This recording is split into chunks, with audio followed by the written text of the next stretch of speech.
egésznek az apropója az onnan indul, hogy a vezetővé válás folyamatát vizsgálom, ami ugye az, hogy az egyik közösségen belüli szerepből az egyén eljusson egy másik szerepbe, amit azon a közösségen belül betölt.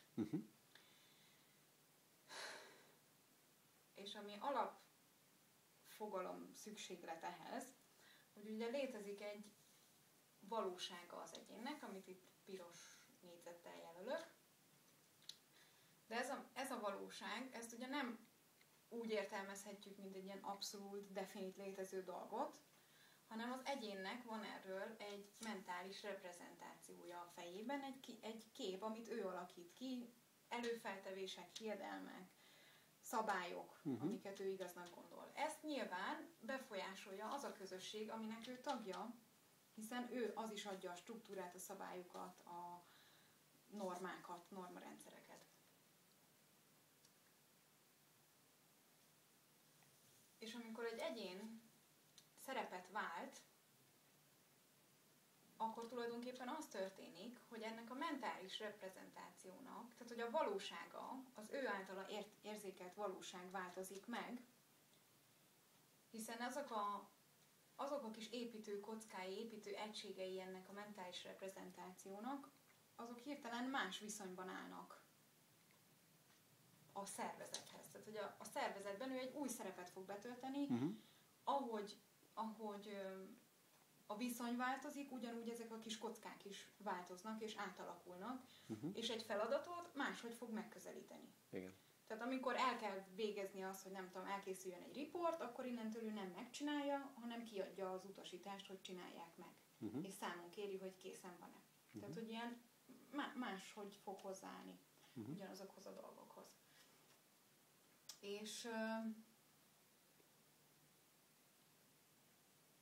És amikor egy ilyen változás elindul, mielőtt elindul, van egy ilyen indulóállapot, ahonnan indul, ahova indul. A régi beavatási ritusokban erre az volt az alapvető analógia, hogy a profán világból elindul a szent világba. A szent világ az azt jelenti, ahol az ideális működést hajtják végre az emberek, ahogy a legjobban tudnak létezni az adott valóságban. És akkor az 1, 2, 3 pedig? Az 1, 2, 3... Ja, és bocsánat, még csak annyi, hogy ennek azért van ugye jelentősége még, mert hogy ezáltal így az egyénnek, amikor így megbomlik ez az összes rendszer, a mentális reprezentációja, meg a képe, ez azt is eredményezi, hogy a saját magában lévő harmónia, az én képe megbomlik. És hogy ez az egész folyamat, ahogy ő ezt újraépíti, ez azért lelkileg megterhelő számára, és egy ilyen kvázi krízis helyzetet eredményez, mert újra kell értelmeznie azokat a szabályokat, amik szerint eddig élt. Most, hogy ez a krízis mekkora, ezt régen a beavatási ritusok tehát hogy azért kellettek a beavatási ritusok, hogy ezeket a kríziseket ők végig tudjanak haladni rajta, anélkül, hogy ez különösebben károsítaná az ő énképüket, az ő jellemüket, nem tudom, tehát hogy így átgördítse őket ezen a nehézségen. Az lesz majd egyébként a nagy kérdése a vezetővé válás vizsgálatának, hogy ez vajon ténylegesen okoz-e akkora mértékű krízist ma a beosztotti létből a vezetői létbe lépés folyamata, hogy érdemes legyen rá egy beavatási rítust, vagy valami hasonló intézményt nem kialakítani, de hogy milyen elemeket érdemes bevezetni, ami segíti ezt a folyamatot. Szükséges-e rá külön figyelni? Van-e akkora változás?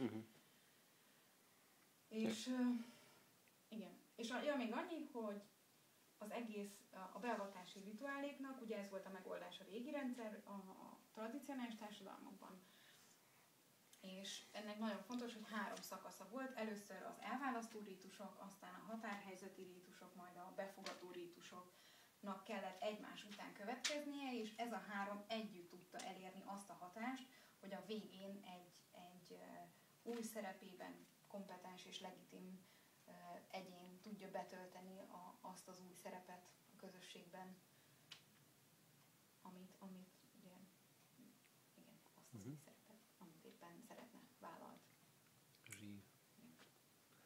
A következő részben Zita áttekinti a törzsi fejlődést és a vezetői válás fejlődését. Igen, először A végignézem nyelvi ugyanezt a gondolkodását. fogalmat, hogy ha a törzsi fogalom az antropológiai kifejezésekkel nézem, akkor milyen ezekben a szakaszokban milyen funkciót látnak el, milyen események vannak és milyen funkciót látnak el, milyen eredményük lesz ezeknek.